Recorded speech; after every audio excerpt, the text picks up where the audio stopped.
오늘 저는 부르심의 확신을 품고 그런 제목으로 하나님의 말씀을 전하겠습니다. 저는 대학 1학년 때 하나님 앞에 부름을 받았습니다. 지금도 기억에 남는 세 곡의 찬양이 있습니다. 그 찬양 가운데 하나가 뭐냐면 주님 나를 부르셨으니, 주님 나를 부르셨으니 내 모든 정성 내 모든 정성 주만 위에 바칩니다. 주님 주님 나의 기도를 들으사 영원토록 주님만을 사모하게 하옵소서. 이 찬양과 왜 날 사랑하나 라는 찬양과 또 십자가를 질 수 있나 주가 물어보실 때, 예전에는 이게 519장이었는데 지금은 이제 461장입니다. 이런 찬양을 부르고 하나님 앞에 부름을 받고 그리고 대학 2학년 때 사명을 받았습니다. 그것은 목회자가 되는 사명입니다. 오늘 예배드리는 여러분에게 한번 질문을 하고 싶습니다. 하나님께서 여러분을 불러주셨다고 하는 사실, 창세전에 이미 선택하셨고 여러분을 부르셔서 오늘 이 자리에 오셨다고 여러분 믿으십니까? 부름의 확신은 너무 중요합니다. 내가 내 발로 이 자리에 올 수 있는 것이 아니기 때문입니다. 우리의 머리카락 하나도 되신 하나님께서 어찌 우리의 의지로 내 발로 이 자리에 왔다 이렇게 말할 수는 없습니다. 고린도전서 1장 26절부터 31절 말씀에 놀라운 부르심에 관한 말씀이 나오죠. 너의 부르심을 보라. 육체를 따라 지혜 있는 자가 많지 않고 능력 있는 자도 많지 않고 문벌 좋은 자도 많지 않다. 그러나 하나님께서 세상에 미련한 것들을 택하사 지혜 있는 자들을 부끄럽게 하려 하시고 세상에 약한 것들과 천한 것들과 없는 것들과 작은 것들을 택하사 지혜 있는 척하는 사람들을 부끄럽게 하시고 강한 자, 똑똑한 자, 있는 척하는 자, 가진 척하는 자, 이런 사람들을 부끄럽게 한다 그랬습니다. 자, 하나님의 은혜, 우리가 하나님의 은혜가 아니면 이 자리에 결코 우리는 올 수 없습니다. 신앙이라는 것은 내 의지와 내 감정과 내 생각 가지고 되는 것이 결코 아니기 때문입니다. 자, 여러분, 죄인 개수, 교회를 잔해하고 많은 사람들을 죽이던 살인마, 여러분, 사울을 하나님이 부르셨습니다. 사울을 부르신 것이 하나님이시죠. 바울이 되도록 만든 것이 하나님이십니다.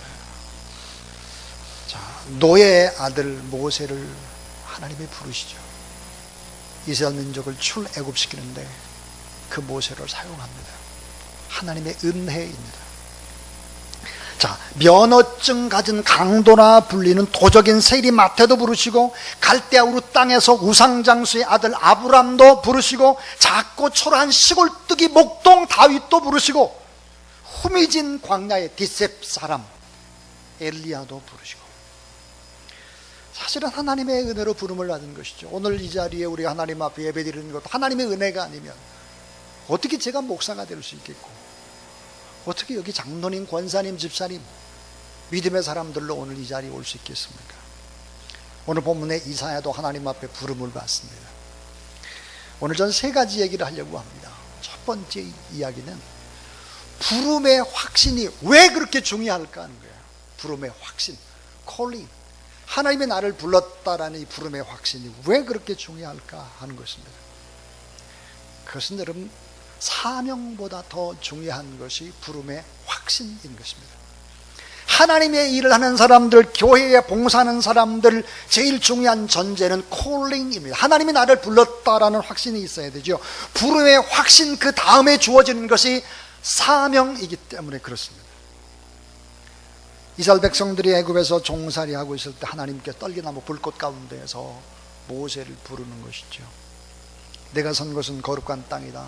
내 발을, 내 신을 벗어라 그랬습니다.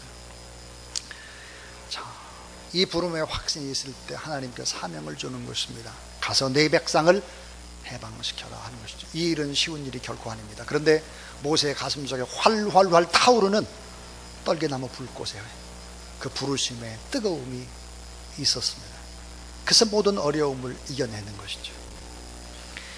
그러니까 이 부름의 확신이라고 하는 것, 하나님의 나를 불렀다라고 하는 것은 사명보다도 훨씬 더 중요한 일이다. 또 하나는 이건 하나님의 주권을 인정하는 일이기 때문에 중요합니다. 내가 주님을 따라가겠습니다. 마태가 그런 고백을 했는데 이건 스스로 자원한 것이 아닙니다. 오늘 본문에도 이사야도 마찬가지죠. 주님이 불러주셨기 때문에, 주권적인 섭리 안에서 불러주셨기 때문에 가능한 일이었습니다. 이사야가 나중에 하나님 앞에 사명을 이제 받습니다. 복음을 증거하는 사명을 받고 너무너무 사람들이 집중을 하지 않고 하나님의 말씀을 믿지 않으니까 옷을 다 벗습니다. 알몸으로 돌아다니면서 3년 동안 하나님의 말씀을 전하는 것입니다. 이것이 어찌 가능한 일이겠습니까? 인간의 힘으로 불가능한 것이죠. 부름의 확신이 왜 그렇게 중요할까요? 따라하세요. 하나님의 은혜를 확신하는 일이기 때문에. 자기 힘으로 안 된다니까요. 살인자 사울이 어떻게 바울이 되고 세계에, 그때 당시 세계라고 하는 곳을 3바퀴 반을 돌면서 복음을 증거할 수 있겠나? 인간의 힘으로 될 수 있겠나? 노예의 아들 모세가 어떻게 하나님의 일꾼이 될까? 이사야가 어떻게 대선지자가 될 수 있나? 하나님의 은혜입니다. 그래서 요한복음 15장 16절에 보니까 너희가 나를 택한 것이 아니요 내가 너를 택하여 세웠나니 이는 너희로 가서 과실을 맺게 하고 또 너희 과실이 항상 있게 하여 내 이름으로 아버지께 무엇을 구하든지 다 받게 하려 함이라 그랬습니다. 여러분 곰곰이 한번 생각해 보세요.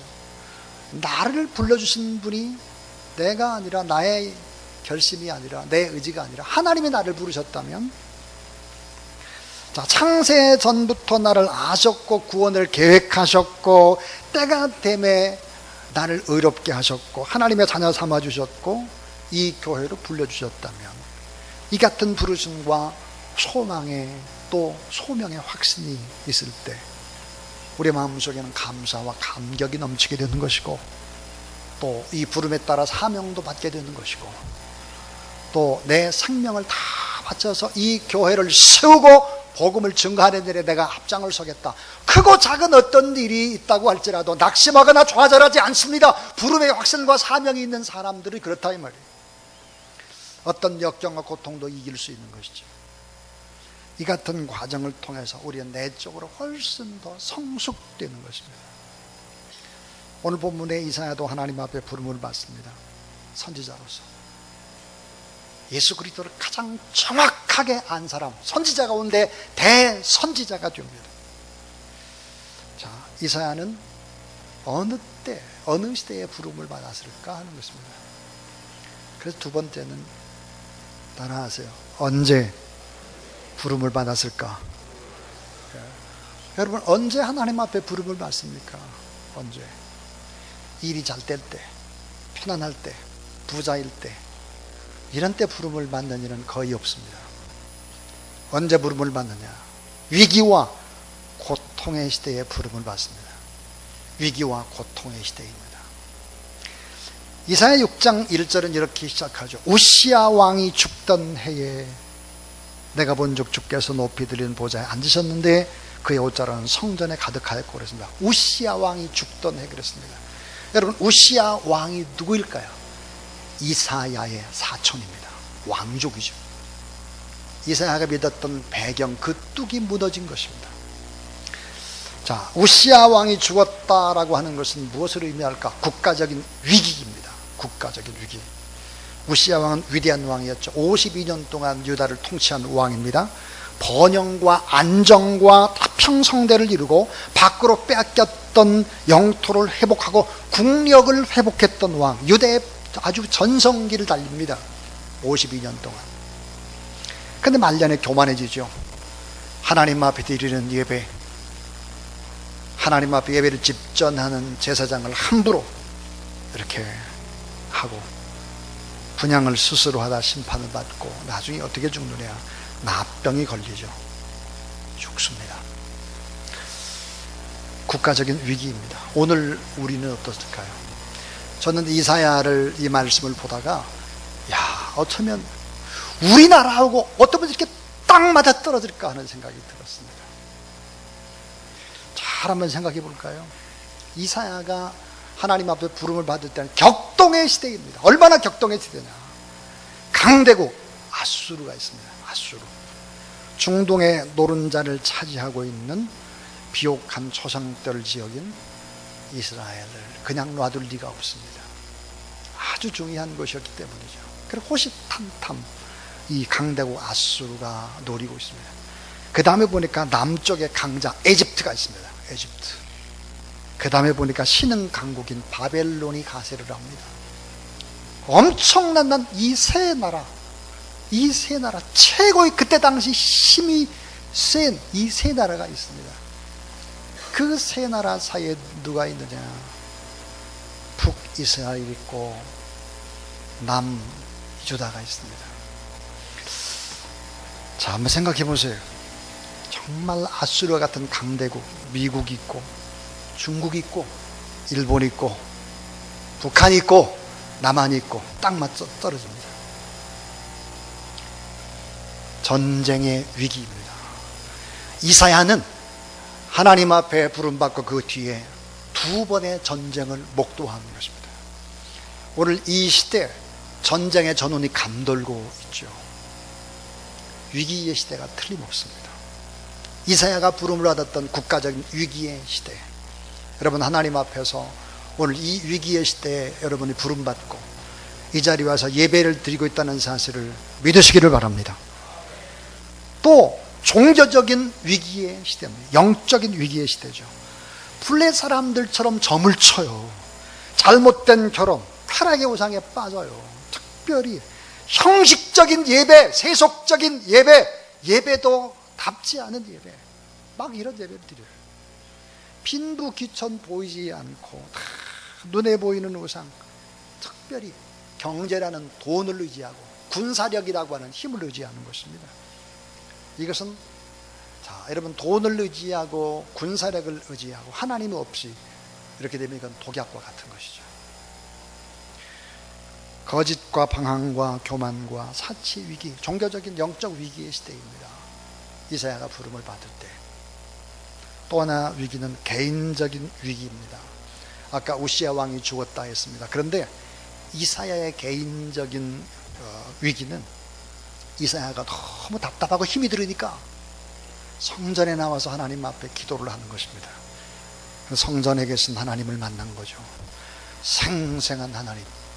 오늘도 여러분이 성전 안에 임재하고 역사하시는 하나님을 경험하는 여러분이 될 수 있길 주의 이름으로 축원합니다. 이사야는 영존하시는 하나님을 만납니다. 위대한 왕도 죽고 무덤을 남기고 사라지는데 높이 들린 보좌에 하나님이 앉으셨습니다. 그 하나님을 만납니다. 또 심판주 만군의 하나님 여호와를 만나는 것입니다. 제사장의 권위를 멸시하다가 문득병에 걸려서 그 엄청난 힘을 가진 우시야 왕이 죽는 것을 똑똑히 보았습니다. 발바닥부터 머리까지 다 썩어가는 문둥병 권세의 몰락을 본 것입니다. 그것은 분명히 하나님의 심판이었죠.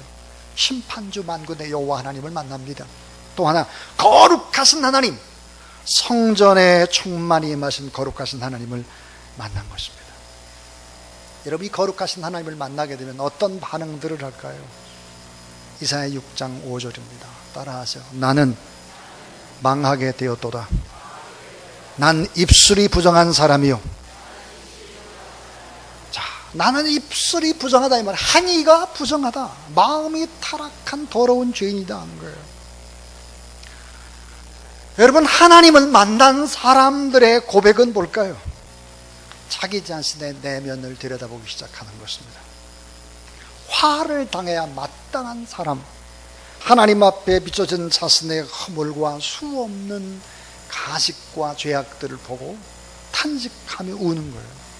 입술의 부정, 마음의 부정, 삶의 부정함, 죄인 중에 죄인. 그래서 하나님을 만난 자는 하나님 앞에서 다 이런 고백을 하는 것입니다. 모세는 저는 못합니다. 혀가 뻣뻣한 사람입니다. 보낼 만한 사람을 보내세요. 베드로, 주여 나를 떠나소서, 나는 죄인입니다. 에레미야, 나는 아이입니다. 아이. 저는 그 일을 못합니다. 사도 바울, 저는 죄인 중에 괴수 죄인입니다. 만삭되지 못한 자와 같은 자입니다. 다윗은 늘 침상 위에서 눈물로 벽엔잎을 적셔야 했습니다. 이사야도 오늘 본문에 견딜 수 없는 처참한 자신의 모습을 본 것입니다. 여러분이 만약에 살아계신 하나님을 만나고 주님의 십자가 앞에 단독자로 선다면 내가 어떤 사람인지를 알게 될 것입니다. 내가 이 세상에 가장 죄가 많은 사람, 가장 문제가 많은 사람, 가장 허울이 많은 사람. 이사야도 그랬습니다. 나는 부정한 사람입니다. 피는 스스로 입술을 하나님이 찢어주는 것입니다. 요즘에 많은 사람들이, 내가 누구인지를 모르는 사람들이 큰 소리를 빵빵 치고 있습니다. 내가 죄인이고 내가 문제이라고 하는 사실들을 가지고 내 가슴을 치지 못하는 사람들이 지도자가 될 수는 없죠. 요즘에 많이 외치고 있는 것이 적폐청산입니다. 적폐. 정말 적폐청산의 대상이 나 자신이라는 사실들을 늘 인식해야 할 것입니다. 오늘 우리가 하나님 앞에 이런 철저한 회개의 경험, 무너지는 경험, 이런 경험들이 우리 안에 있어야 하는 것이죠. 이사야는 인간 세계의 문제가 사회적, 정치적 구조의 모순에 있는 것이 아니라요. 정치적, 사회적인 구조의 모순, 문제 있을 수 있습니다. 또 하나, 교육적 계몽이 부족하나 교육적인 문제 있을 수 있습니다. 또 윤리적 미성숙의 차원일 수도 있습니다. 어려운 것이. 그러나 이런 것이 위기가 아니라 진정한 것은 종교적인 위기다 하는 거예요. 하나님 앞에 회개하지 않는 인간의 교만함, 불의함, 그런 것이 가장 큰 문제다. 그것이 바로 이사야가 전하는 메시지입니다. 어제 저는 박선자 목사님, 이 박선자 목사님은 교회의 초창기의 멤버입니다. 정말 많이 애를 쓰고 수고한 분이죠.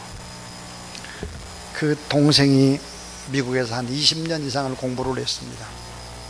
그래서 박사학위를 3개를 가지고 있고 영어를 동시 통역을 하고 다 모든 걸 잘 알 수 있는 그런 분이죠.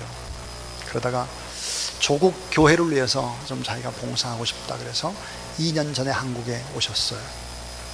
그리고 교회에 이제 사역을 시작했습니다. 근데 사역에 참 버거움을 느끼는 거예요. 한국이라고 하는 사회, 교회라고 하는 공동체 속에서 너무너무 오래된 교회에 있었거든요. 힘이 드셨던 거죠. 결국은 골수암에 걸렸습니다. 몸이 다 퍼졌어요. 그래서 결국은 폐까지 전이가 돼서 숨을 더 이상 쉴 수가 없었죠. 갑자기 돌아가셨습니다. 갑자기. 이제 돌아가신 것을 본인은 알리고 싶지 않고 가족들에게도 다 누구에게도 어머니에게도 알리질 않고 이제 그렇게 하고 싶었다고 합니다. 근데 제가 기도하는 도중에 빨리 연락을 좀 한번 해보고 싶다. 그래서 제가 연락을 했더니 돌아가신 거예요. 그러면서 박선자 목사님이 이런 고백을 했습니다. 목사님, 너무 안타깝습니다. 너무 아깝습니다. 공부한 것이 아깝고 그 지식적인 것이 아깝고 교회를 위해서 무슨 큰 일을 할 수 있을 거라 생각을 했는데 너무 답답합니다. 이런 고백을 했습니다. 그래서 제가 이렇게 대답을 했습니다. 목사님, 그렇지 않습니다. 하나님께서 꼭 해야 될 일들은 다 하셨고 너무 많이 힘이 들고 너무 많이 고통스러우니까 이제 그만하면 됐다. 그리고 하나님의 나라로 불러가신 것입니다. 늘 평소에 소원이 하나님의 나라 가는 것이 소원 아닙니까? 우리의 본향은 하나님의 나라인데 이 땅에 할 일을 다 하고 너무 많이 힘들으니까 하나님 이제 돌아와라, 쉬어라 하신 것입니다. 믿음으로 바라보십시오 하고 제가 위로를 해드렸습니다. 어제 12시에 발인 예배를 하고 화장장으로 이렇게 운구할 사람이 또 모자라가지고 이용봉 선교사님도 운구를 하고, 그리고는 이제 벽제 화장 돌아가는 그 차를 이제 바라보면서 마지막까지 이제 기도해주고 그리고는 돌아왔습니다. 돌아와 좀 있다가 우리 박정중 안수집사님 딸 가희의 또 결혼 예배를 다녀왔죠. 어제 저는 제가 보니까 냉탕과 온탕을 막 왔다 갔다 한 것 같아요. 이게 목회자가 참 어려운 게요, 너무 답답하고 너무 안타까워가지고 그런 분들 거기 갔다가 금방 축하해야 되는 또 결혼식장 갔다가, 이게요, 제가 컴퓨터가 아니잖아요, 기계가 아니잖아요. 어제는 참 많이 이렇게 힘든 그런 하루였습니다. 인생이란 무엇입니까? 하나님 앞에서 나를 보면 내가 누구인지를 우리는 정확히 볼 수 있어야 합니다. 공부를 아무리 많이 한다고 할지라도, 또 돈을 많이 가지고 있다고 할지라도, 건강하다고 할지라도, 이런 거 다 하나님 안에 있지 않으면 모두 다 무용지물이 되는 것이죠. 하나님을 만난 사람들은 언제나 겸손합니다. 그래서 자기 자신 모습을 볼 줄 압니다. 그리고 내 가슴을 칠 줄 알고 눈물을 흘릴 줄 아는 그런 사람인 것이죠. 자, 부름의 확신은 너무 중요하다는 얘기를 했고, 위기와 고통의 시대에 부름을 받았다 그랬습니다. 이 마지막 세 번째는 따라하세요. 위기의 시대 부름받은 자는 사명자로 살아가야 한다. 예. 하나님 앞에 부름을 받으면, 콜링을 받게 되면 그 다음에 주어지는 것이 사명입니다. 미션이죠. 미션. 소명의 확신, 구원의 확신, 용서의 확신, 그 다음에 사명의 확신입니다. 오늘 이사 6장 7절 8절에 그것을 내 입술에 대며 이르되 보라, 이것은 내 입에 닿았으니 내 입이 제하여졌고 내 죄가 사해졌느니라 하더라. 그리고 내가 또 주의 목소리를 들으니 주께서 이르시되 내가 누구를 보내면 누가 우리를 위하여 갈고 하니. 따라해 주세요. 그때에 내가 이르되 내가 여기 있나이다, 나를 보내소서. 내가 여기 있습니다. 나 같은 시원찮은 사람도 주님이 쓰시겠다고 하면, 주님 제가 여기 있습니다, 나를 보내소서. Here I am, send me. 나를 보내소서 그랬습니다. 제가 여기 있습니다. 사명자는 농지를 개간하는 사람과 같습니다. 농부와 비슷하죠. 사명자가 된 이사야에게 주님 말씀합니다. 네가 가서 복음을 증거해야 되는, 네가 만나는 사람들은 아주 완악한 사람들이다. 그들은 들어도 깨닫지 못할 것이다. 눈으로 보아도 알지 못할 것이다. 무지하고 욕심이 많고 불평불만이 많고 아주 둔하고, 네가 가는 곳은 전쟁터다. 전쟁터. 그런 걸 알고 내가 하나님의 말씀을 전하라. 근데 오늘 말씀 속에서 그러나 황폐함 속에도 구루터기가 남겨져 있다. 남은 자가 있을 것이다. 거룩한 씨가 있을 것이다. 이렇게 말씀을 하고 있습니다. 사랑하는 여러분, 주님은 오늘 우리에게 우리의 이 시대적인 어떤 위기를 보고 또 복음을 증거하는 이 땅을 볼 때 소망 없이 살아가는 사람들이 너무 많습니다. 근데 우리를 남은 자다, 거룩한 씨앗이다, 축복의 통로로, 하나님의 대변자로 인생을 살아야 된다, 이렇게 말씀을 합니다. 그리고 뜨거운 소망을 가지고 세상으로 나가라. 타락한 세상 속에도 결코 낙심하지 말아라. 변화되지 않을 것 같은 사람들 때문에 실망을 하지 말아라. 세상의 환난과 핍박 속에서 두려워하지 말아라. 그러면서 하나님이 약속합니다. 하나님만 두려워하고 하나님만 신뢰하고 하나님만 의지하고 하나님께만 소망을 두고 인내를 한다면 그런 사람 하나님이 다 지키시고 그리고 복된 길로 이끌어 줄 것이다 그랬습니다. 사랑하는 여러분, 우리는 지금 아수르와 에집트와 바벨론에 둘러싸여 있는 북이스라엘과 남유다와 같습니다. 미국과 중국과 일본과 북한과 남한과 딱 맞아 떨어집니다. 전쟁의 전원이 감도입니다. 이사야는 자기가 선지자가 돼서 2번의 전쟁을 똑똑히 목격했습니다. 그 전쟁은 무엇일까? 그것은 바로 하나님을 버린 백성들이 얼마나 열방에서 유린당하나를 보여줍니다. 전쟁은 하나님의 심판이라는 것입니다. 그래서 형식적인 예배, 거룩이 사라진 우상숭배, 윤리와 도덕이 땅에 떨어지고 하나님 앞에 회개하지 않는 교만과 불의, 이런 것이 올 때는 전쟁이 일어날 수 있다라고 하는 것을 이사야서는 보여줍니다.